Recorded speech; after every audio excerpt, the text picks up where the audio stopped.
Аутизм гэж юу вэ? Аутизм тархины хөгжлийн өргөн хүрээний эмгэг бөгөөд аутизмтай хүн бүр өвөрмөц өөрөөр байдаг. Тэгвэл аутизмын хүрээний эмгэг гэж юу вэ?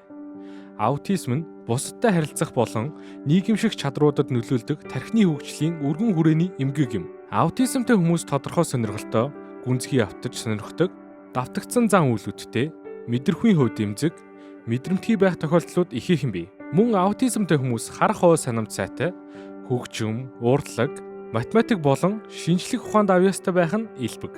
Өдөр тутмын амьдралд гэр бүлийн дэмжлэг, асаргааны шаардлага янз бүр байдаг бөгөөд зарим аутизмын хүрээний эмгэгтэй хүн бүрэн бие даасан болж чаддаг. Америкийн нэгдсэн улсын хадар төвчний хяналт сэргийлтийн төвийн тооцооллоор дэлхийн хүн амын 1% буюу дэлхийд даяар ойролцоогоор 75 сая хүн аутизмын хүрээний эмгэгтэй гэж үздэг.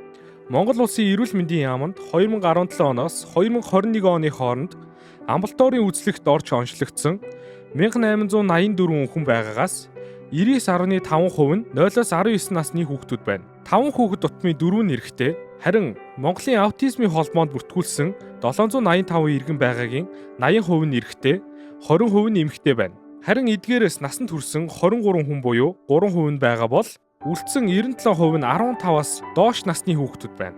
Аутизмтай холбоотой тархины өөрчлөлт ураг бүрэлдэхүүн үеэс явагддаг бөгөөд аутизм өвчин бус эмгэх тул аутизмын хүрээний эмгийг эмчлэх, эдгэх гэсэн ойлголтууд одоогоор байхгүй юм. Аутизмын хүрээний эмгэгийг хүүхдийг 18-аас 24 сартаагаас хойш онцлох боломжтой.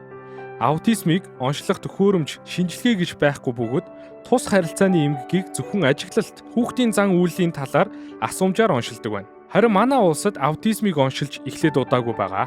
Аутизм эмгэг нь хэл ярианы хөгжлийн хоцрогдол, сэтгэлгээний хоцрогдол, нийгэмшгийн хөгжлийн хоцрогдол зэрэг бэрхшээлээр илэрдэг тул эцэг эхчүүд энэхүү эмгэгийг эрт дээр үед нь илрүүлж оншлон хэрхэн хүүхдтэйгээ ажиллах талаар мэрэгжлийн хүмүүсээс зөвлөгөө аван хэрэгжүүлснээр хүүхдээ бие даан амьдрах чадвартай болгох бүрэн боломжтой юм. Аутизмтай хүнийг ойлгож, амжилттай нийгэмшихэд туслан, оролцоотой, хүртээмжтэй нийгмийг бүтээхэд та бид шууд хөв нэмрээ оруулдаг болохыг бүү мартаарай. Аутизмын хүрээний эмгэгийг Монголд болон олон улсад хэрхэн анхаарч оролцоог хангаж байгаа талаар 2 дугаар хэсгээс үзээрэй. Аутизм гэж юу вэ? 2 дугаар хэсэг. Өмнөх хэсэгт дурдсанаар аутизмын хүрээний эмгэгийг өвчин биш тул эмчлэх, эдгэх гэсэн ойлголт байхгүй бөгөөд аутизм нь тухайн хүний насан туршийн эмгэг юм. Тэгвэл аутизмтай хүнийг нийгэмд өөрийн гэсэн байр суурьтай, бие даах боломж, нөхцөлийг олон улсад болон Монголд хэрхэн хангаж байна вэ?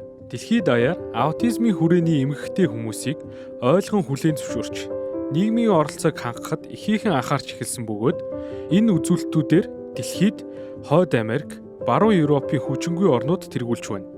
Азийн орнуудын зан заншил, уламжлалд ач холбогдол өгдөг хатуу тэгж аягтай соёлын улмаас аутизмтай хүмүүсийг ойлгож, хүлээн зөвшөөрөхдөө илүү удаан байдаг байна. Бүгд найрамдах Солонгос улс болон Япон улсын хувьд аутизмын хүрээний эмгэгийн оншилгоог өргөн хүрээнд хийдэг бөгөөд аутизмтай хүмүүсийн боловсрол, нийгэмшил, ажлын байрны хүртээмжтэй байдалд төр засгаас ихээхэн анхаарч байна. Япон улсад аутизмын хүрээний эмгэгтэй иргэд тусгай хэрэгцээт боловсролд хамрагддаг бөгөөд эдгээр сургуулиудын гол үүрэг нь тухайн иргэдийн бие даасан амьдрах, нийгэмшүүлэхэд чиглэсэн байдаг.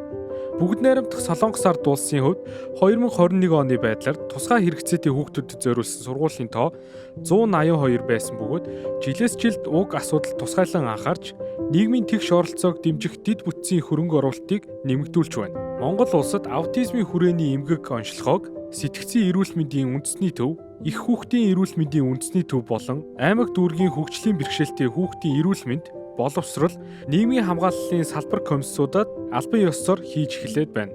Оншилгооноос гадна үнэлгээг хийхэд хэд хэдэн төрлийн бус байгууллага байгаа бөгөөд аутизмтай хүүхдэд чиглэсэн үйл ажиллагаа явуулдаг цэцэрлэг, сургууль, үүдээ нэгэд удаагүй байна. Боловсрол шинжилх ухааны яам болон үндэсний статистикийн хорооноос гаргасан судалгааны дүнгээр улсын хэмжээнд ерөнхий боловсролын сургуульд 6189 хөгжлийн бэрхшээлтэй хүүхдүүд суралцж байгаагаас сэтгцийн бэрхшээлтэй 1190, хавсарсан бэрхшээлтэй 2001, оюуны бэрхшээлтэй 47 хүүхэд байна. Манай боловсролд хамрагдаж байгаа хөгжлийн бэрхшээлтэй хүүхдүүд тэр дундаа оюуны бэрхшээлийн төрлийг аутизм, Дауны синдром гэж нарийн ангилтгүй байсан бол 2023 оны 1-р сараас эхлэн энэ ажлыг сайжруулж шинээр бүртгэж эхлэх юм.